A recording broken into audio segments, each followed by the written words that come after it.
Fala galera, meu nome é Fernanda Cordeiro, professora de Química do Cefet, e hoje eu venho trazendo mais uma revisão Enem, a nossa 20ª revisão Enem, uma aulinha de termoquímica.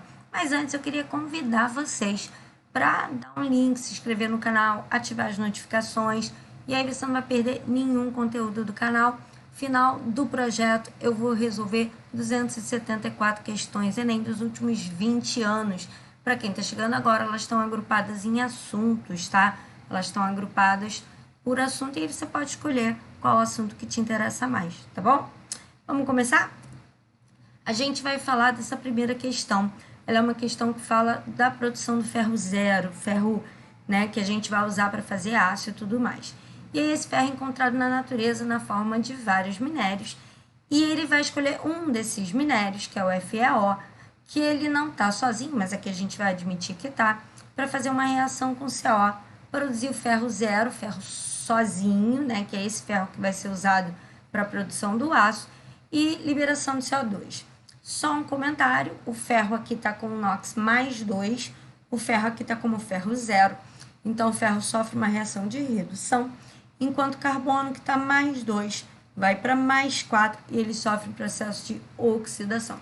Então, esse processo aqui, ele é um processo de oxirredução, tá? O agente oxidante é aquele que sofre redução, então é o FeO, e o agente oxidante a redutor é aquele que se oxida, né? E o agente redutor é o CO, porque o carbono sofre oxidação, tá bom, galera? Mas isso aí não tem nada a ver com a nossa questão é de termo. Então, esses dois caras aqui são os caras que me interessam bastante.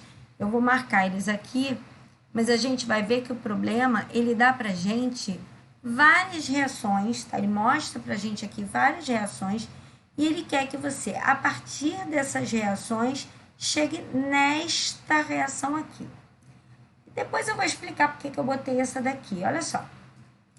Normalmente, a gente procura para fazer a lei de Hess coisas que as reações tenham em comum. Então, o que essa reação primeira tem em comum com essa? É o ferro. E olha só. É o ferro, tá marcado aqui, mas depois eu vou explicar porque é do 3 aqui. Mas vamos lá. Se eu me balancear por essa reação aqui, ó, se eu olhar essas duas reações aqui, esse ferro daqui vai ter que ser dividido por 2 para chegar nesse ferro aqui. Porque aqui eu tenho 2, está do mesmo lado, mas a quantidade não está igual, eu vou ter que dividir essa reação por 2. O problema é que quando eu dividir isso aqui por 2, eu também vou dividir isso aqui por 3 e vai aparecer um 3 meios. Malandro, 3 meios é o O para trabalhar, porque é fração e muita gente tem dificuldade de trabalhar com fração. A mesma coisa vai acontecer aqui, ó. Essa reação aqui tem o FeO. Se você olhar o FeO, ele também tem 3 aqui e tem 1 aqui. Quando eu dividir isso aqui por 3, vai aparecer um monte de fração aqui, porque eu vou ter que dividir por 3 para ele virar 1. Vai aparecer um terço aqui, vai aparecer um terço aqui, vai aparecer um terço aqui. Cara, isso vai ficar uma loucura. Primeira vez que eu fiz essa questão, eu até fiz por divisão mesmo. A gente está acostumado a ver o que é mais prático, né? Ah, aqui é 1, lá em cima é 2, dividir por 2. Aqui embaixo é 1, lá em cima é 3, dividir por 3. Cara, mas a conta fica bizarra. Sério mesmo, a conta vira um Deus nos acuda. Aí eu pensei, cara, o que 2 e 3 têm em comum? Tem um múltiplo em comum, que é o 6. Aí eu falei, vou tentar uma malandragem. E aí multipliquei a reação inteira por 6. E aí essa reação aqui, que tá 1, virou 6, 6, 6, 6. O que é muito legal. Por quê? Com essa conta aí no 6, eu não preciso mais fazer divisão. Eu faço multiplicações. Então, olha como é que vai ficar mais fácil. Daqui para cá, né? Tá até marcadinho aqui já o 2 ferros. Para chegar a 6 ferros, eu multiplico por 3. Aí multiplico todo mundo por 3, inclusive o ΔH. Para poder chegar esse 3 no 6, eu multiplico aqui por 2. Aí, 2 vezes 3 vai dar 6. Eu vou conseguir multiplicar por 2. Vai ter coisa que eu vou ter que fazer sumir. Então, você vê aqui que eu tenho Fe2O3. Aqui eu tenho Fe2O3. E esse cara tem que desaparecer, porque ele não aparece aqui. Mas quando eu multipliquei aqui por 3, ele já vai sumir, porque aqui vai aparecer um 3 e ele vai sumir com esse. Tem um outro cara que vai ter que sumir também, que é o FE3 ou 4. Ele não aparece aqui embaixo, ele vai ter que desaparecer. Ah, mas como é que eu vou fazer ele desaparecer? Tá tranquilo, porque quando eu multipliquei essa daqui por 2, essa daqui também ficou multiplicada por 2, e aí vai ficar 2 e 2 eu vou conseguir cortar. Então, a de baixo já tá arrumadinha, e aí basta eu fazer uma que a gente chama de multiplicação, né, por 1. Porque esses dois caras aqui já vão cortar, porque eu multipliquei essa aqui por 3, e aí vai ficar 3 e 3, eu já vou cortar. E esses dois aqui, ó, eu também vou conseguir cortar sem inverter nada. Fê, mas aqui aparece CO e aqui aparece CO2. Cara, eles vão se arrumar sozinhos. Por quê? Porque eles aparecem em mais de uma reação. Você vê que você tem CO2 aqui, CO2 aqui, CO2 aqui. Você vai ver que eles vão se arrumar sozinhos. Você tem CO aqui, CO aqui, CO aqui, eles vão se arrumar sozinhos. Coisa que aparece em várias reações, deixa que eles se arrumam sozinhos. É sempre bom você pegar os caras que aparecem uma vez só em cada reação. Vai ficar mais legal de você trabalhar, tá bom? Então, vamos arrumar essa bagunça? Próximo slide, todo mundo já multiplicado, tudo arrumadinho. E os valores também eu já arrumei. Então, vamos lá. A primeira já multiplicada por 3, e o valor dela multiplicada por 3. A segunda já multiplicada por 2, e o valor multiplicada por 2. E a terceira eu não fiz nada. Lembra que eu não vou chegar naquela reação simplificada. Eu vou chegar numa reação que ela é 6, 6, 6, 6, 6. E aí começa o corta-corta. 3 corta com 3. Esse cara foi embora. Ó, lembra que eu falei que o CO2 ia se arrumar sozinho? Ó, 2 mais 1 estão do mesmo lado, 3. Aqui tem 9, eu vou cortar e vai dar 6. Vai aparecer os 6 CO2 lá do outro lado. Esse FE2 vai cortar com esse FE2, esses caras não podem aparecer. E o CO também vai se arrumar sozinho, ó. 2CO com 1CO dá 3CO. Como aqui tem 9, eu vou cortar e sobram 6. E aí eu chego na reação, não na que o problema me deu. Eu chego na reação que eu ajustei. E aí o valor dessa reação é de menos 100 kJ, porque você está liberando 100 kJ. Mas aí eu não posso parar por aí, o problema não para por aí. Aí olha que sacanagem. Olha que sacanagem. Tem o 100 aqui, ó. Olha o distrator. Isso para quem, ao invés de dividir, pensou em multiplicar. Para quem fez a sacanagem, que já é um raciocínio elaborado, tá? Pensar em dar essa multiplicada, porque a tendência é que o pessoal divida. Mas, gente, vai dar umas contas com fração que eu vou te dizer. Não é brincadeira. Você vai surtar de tanta fração. Quem é bom de fração não vai ter problema nenhum de fazer, mas que dá vontade de chorar, dá, porque tem que tirar MMC. Nossa, sério, dá uma trabalheira. É melhor multiplicar por 6, você viu que a conta ficou facinho, né? Mas aquele valor de 100 foi para 6 mol de FeO, e eu preciso, na original, na reação que ele me deu, ele me deu um mol só. E aí, 16,6, que é mais próximo de 17, tá bom?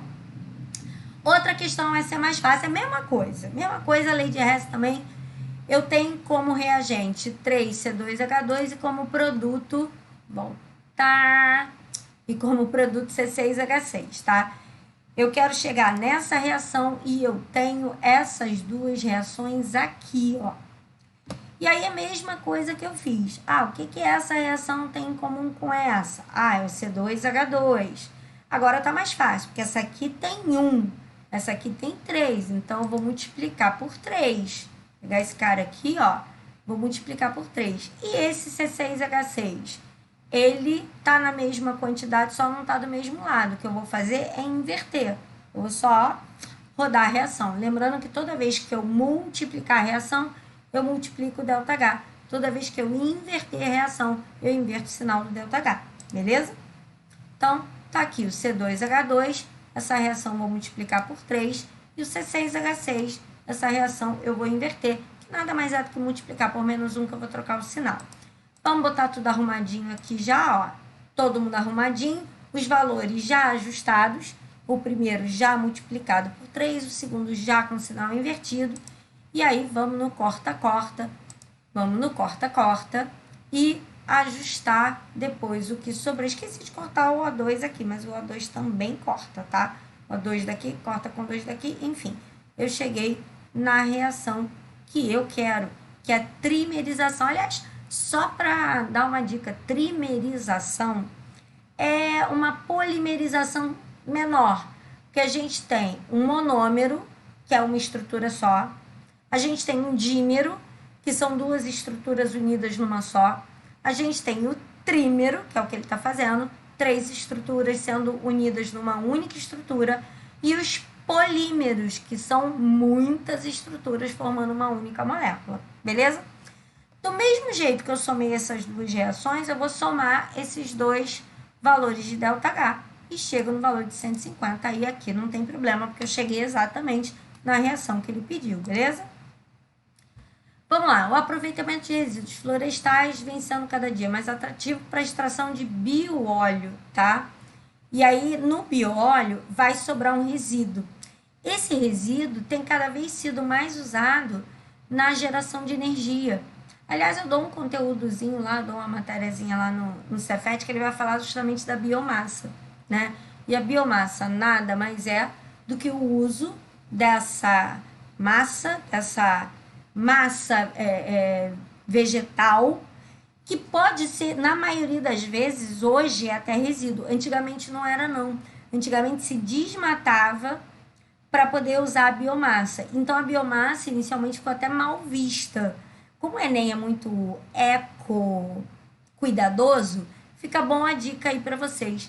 Hoje, tudo que se usa de biomassa basicamente é resíduo. E aí é legal. O resíduo, o nome já disse, é jogar fora e transforma ele em energia. E é maneiro, tá? E aí ele mostra que o ΔH1, que a gente vai ver no gráfico, ela é a variação da entalpia de... Aí presta atenção, ó, de 1 grama de bióleo, tá? 1 grama só. E aí ele vai resultar no gás carbônico e água líquida. Presta atenção. Ele vai resultar em água líquida. E o ΔH2, essa mesma conversão, só que a água indo para estado gasoso. Então, é a mesma variação, só que ao invés de produzir água líquida, ele vai produzir água no estado gasoso. Beleza? E aí ele quer que você calcule a variação de entalpia de 5 gramas. Então, ó, já temos aí uma estequiometria, porque ele dá no texto 1 grama e ele pede 5 gramas. Vamos analisar esse gráfico. Uma dica para o gráfico, tá? Tudo que descer, processo exotérmico, tá liberando energia. Toda setinha que subir, endotérmico, tá absorvendo energia. Então, sinais para baixo são sempre negativos. Sinais para cima são sempre positivos, beleza? Então, ó, ele vai descrever no gráfico exatamente o que ele falou no texto. Ó. Bióleo vai queimar com oxigênio, vai se transformar no CO2 e água líquida, esse é o ΔH1. Então, esse bióleo, né, vai ser esse processozinho aqui. Só que ele não quer, ele quer indo para o CO2 e água gasosas. Ou seja, eu quero que ele passe a água do estado líquido para o estado gasoso. Ou seja, eu quero que ele desconte isso aqui.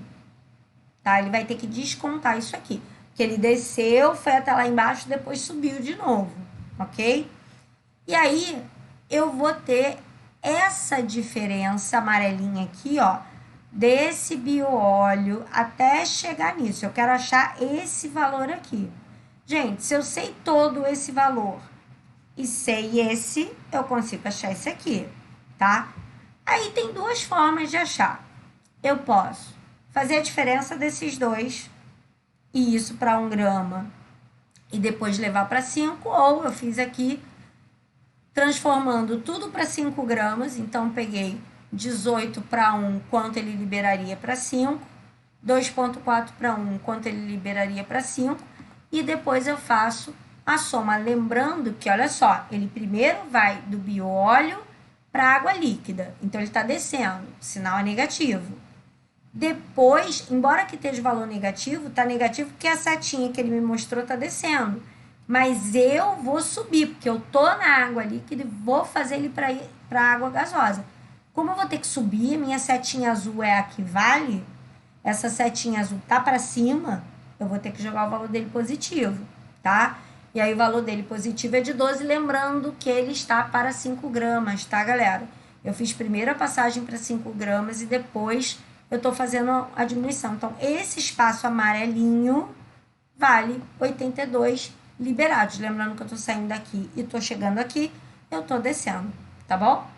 Então, essa é a nossa resposta, tá? Esse tipo de gráfico é muito comum e muito fácil de ver, na verdade. Lembra? Tudo que você olhou de cima para baixo, mesmo que a seta dele esteja apontando para cima, tá? Mas se você está olhando de cima para baixo, o valor é sempre negativo, você está sempre liberando energia. Sempre que você olhar de baixo para cima, sempre o valor é positivo, porque ele está sempre absorvendo energia. Bom, próximo agora uma questãozinha teórica. O FRJ lançou o primeiro ônibus urbano movido a hidrogênio do hemisfério sul. Pô, cara, carro movido a hidrogênio tem uma vantagem muito grande, né? O que sai no escapamento é água. Só tem um problema: produzir hidrogênio não é fácil, é caro. Lógico que a tecnologia vai tender a melhorar isso, mas a tecnologia ainda é cara. E a armazenagem dele não é muito fácil, tá? Mas enfim. Aí ele fala que a tração provém de 3 fontes de energia, sendo ela uma pilha de combustível no qual o hidrogênio gerado por um processo eletroquímico reage com o oxigênio do ar formando água. Foi o que eu falei. A grande parada aí é não poluição, né? Ele não polui o meio ambiente. Aí ele quer saber qual é a transformação de energia que ocorre nessa pilha. Aí essa transformação pode ser calor absorvido na produção da água, expansão gasosa causada pela água, calor da liberação da reação entre hidrogênio e oxigênio, contração gasosa ou eletricidade pela reação de hidrogênio e oxigênio. Gente, a gente está falando de pilha, né? A gente está falando de pilha. Pilha fica toda, anodo, oxidação, redução, né, galera? Então, uma pilha, né, eletrólise, funciona por processos de oxirredução. Então, essa não dava nem para pensar muito, essa seria considerada uma questão bem fácil. Eu aqui coloquei uma bateria de combustível para você ver mais ou menos como é que funciona. Galera, o hidrogênio entra na forma de H2, ele é quebrado, ele vira H+, porque ele doa elétron, tá? O hidrogênio é doador de elétrons. O elétron vem pelo fio, é esse elétron que vai ser utilizado, né, na bateria. Então, o elétron vem pelo fio, aqui você vê que tem uma lampadazinha, né, acendendo. O elétron vem pelo fio, chega aqui o oxigênio, recebe esse elétron, virando oxigênio -2.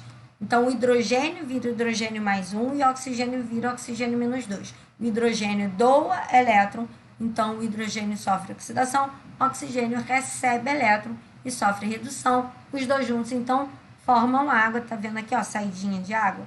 Os dois juntos formam água. Aqui no meio, aqui no centro, tá dizendo aqui membrana eletrolítica polimérica. O que isso significa?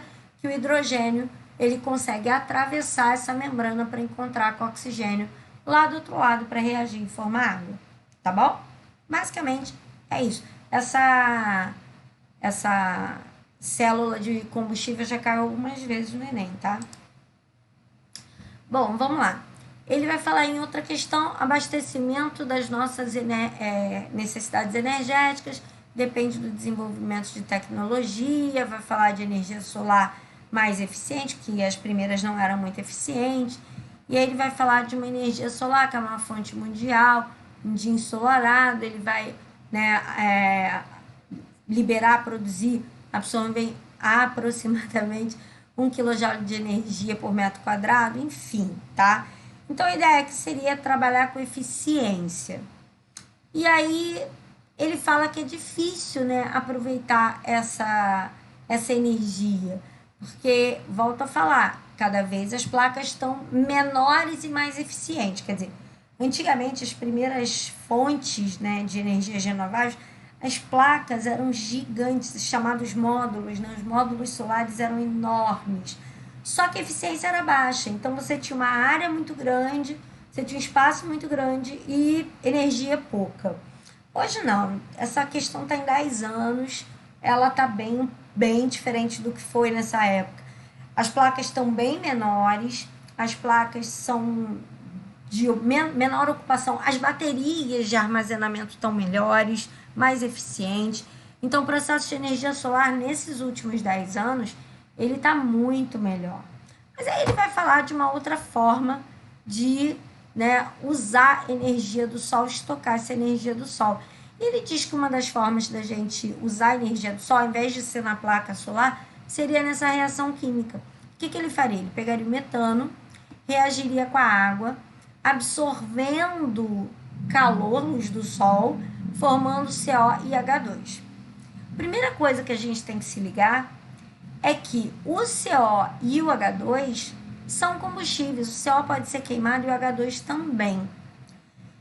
E o H2, inclusive, isso já caiu em trocentas questões. Eu já perdi as contas de quantas questões eu já vi isso.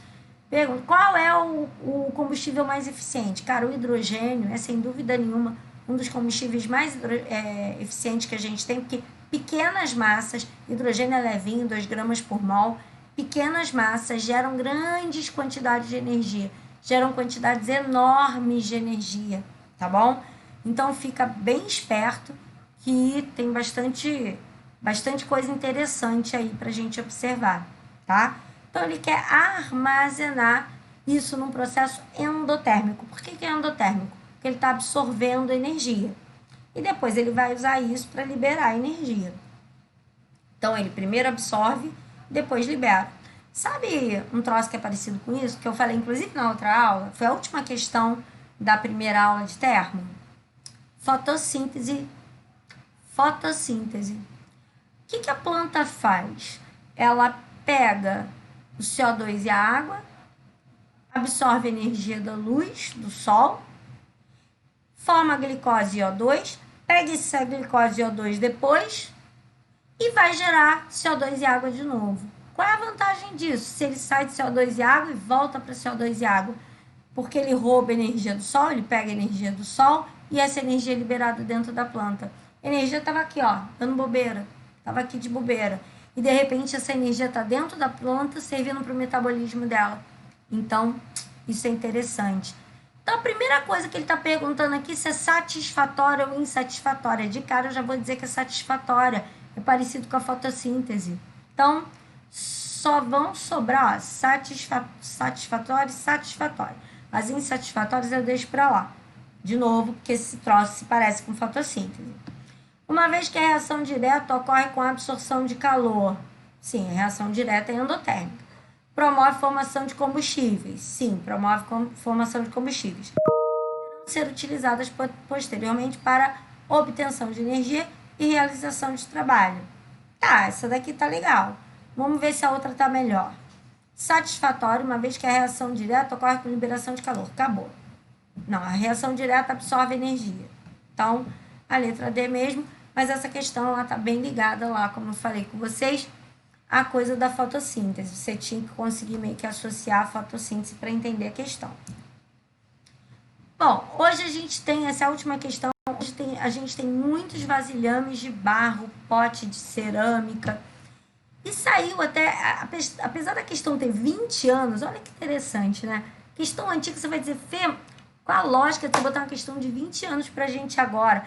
Porque ela é super útil, super atualizada. Saiu há bem pouco tempo uma pesquisa sobre os melhores filtros do mundo. E acreditem, o filtro de barro brasileiro, esse vagabundinho, eu vou mostrar a foto para vocês no finalzinho, né, no próximo slide. Esse vagabundinho que é baratinho, que a manutenção é barata, é considerado um dos melhores filtros do mundo. Olha só que legal. Ele custa em torno de 50 a 60 reais. A manutenção dele é quase que semestral. E o filtro dele é papo de 10, 15, 20 reais no máximo a cada semestre. E a água é de boa qualidade. Então, quem tiver com dúvida qual é o filtro que vai comprar, pode comprar o de barro sem medo de ser feliz. A única coisa do filtro de barro que é chato é você ter que ficar enchendo ele, a não ser que você já tenha, como algumas casas antigas, um adaptadorzinho que a água ficava entrando com uma boia, e aí toda vez que a água baixa, ele vai e enche sozinho. Se você não tiver esse artifício dentro da sua residência, vai ter que ficar enchendo ele na jarrinha mesmo. Mas tem uma coisa legal. Ele fala aqui de uma vantagem, né? As pessoas né, utilizam os vasilhames de barro, moringa e o próprio filtro de barro, porque a água fica com uma temperatura mais baixa do que se eu deixar numa garrafinha plástica, que nem essa que eu estou deixando aqui, que a água fica quente. No jarro de plástico ela não fica não, no jarro de plástico ela fica, ó, joinha. E aí ele quer saber por quê. Primeira dica, o barro é poroso, tá? Essa é a primeira dica. Se ele é poroso, parte da água que está dentro vai atravessar os seus poros e vai vaporizar. Afinal de contas, ela vai ficar em contato. Que quando ela começa a passar, não chega a escorrer, tá? Ela só fica úmida. Você bota a mão, aonde não tem água, você vê que ele está bem sequinho, chega, muda a cor do barro. O barro fica com uma cor diferente. Então, você vai ver que onde você bota a mão, tiver meio úmido, aquela água vai tender a evaporar e o processo de evaporação é endotérmico, tá? Então, o barro isola a água do ambiente? De jeito nenhum, nem vou terminar de ler. Não, ele não isola. A água passa pelo pote de barro e vai até a extremidade externa? Então, não. O barro tem o poder de gelar? Não, nem vou terminar de ler. O barro é poroso? Sim, permitindo que a água passe através dele. Até aí, ok. Parte dessa água evapora? Sim, tomando parte do calor da moringa e o restante da água sendo resfriado. Yes! É isso. Na letra D não, tá? Que saiu errado aqui, mas enfim, deixa quieto. O barro é poroso, permitindo que a água se deposite na parte fora da moringa e aí essa água vai estar sempre menor. Essa frase não está toda errada, mas ela não justifica. A letra C, tá, galera? Ficou feio aqui porque ele esticou, não me pergunte de vez em quando essas coisas acontecem. Mas não, é só a letra C mesmo, tá? A água passa pro lado de fora do barro e a gente vai mostrar para vocês logo, ó. Esse aqui é o filtrozinho de barro e esse aqui é o de cerâmica, né? Entre comprar um desse e comprar um desse, esse aqui tem beleza, ele é estético, ele é bonito, porque ele pode combinar com a cor da tua cozinha. Na época que as cozinhas eram coloridas, tinha dele em rosinha, amarelinho, azul clarinho, era fofo, tá? Mas esse aqui, ele é mais eficiente no sentido de que a água vai ficar mais fresquinha, porque esse branquinho, ele isola a água não consegue atravessar e não consegue fazer o processo de evaporação. Esse aqui, ele fica úmido aqui fora, ele evapora essa água, e essa água, então, no processo de evaporação, acaba roubando o calor do filtro e da água que está dentro do filtro. Lógico que leva algumas horas para isso acontecer, isso não acontece de uma hora para outra, mas enfim. E esse aqui é o filtro que você arrosqueia, faz uma rosquinha nele, bota ele aqui dentro, ele faz uma rosquinha e a água passa através dele. Ele é uma porcelana porosa, de tempos em tempos você tira ele, desatarracha, lava ele, com água só, tá? Você esfrega assim, tira o excesso da sujeira, lava, e ele volta a funcionar de 6 em 6, de 7 em 7 meses, é bom trocar, porque aí pode ser que ele realmente fique entupido, mas o custo dele é bem baixinho, tá? O custo dele é bem baratinho. Bom,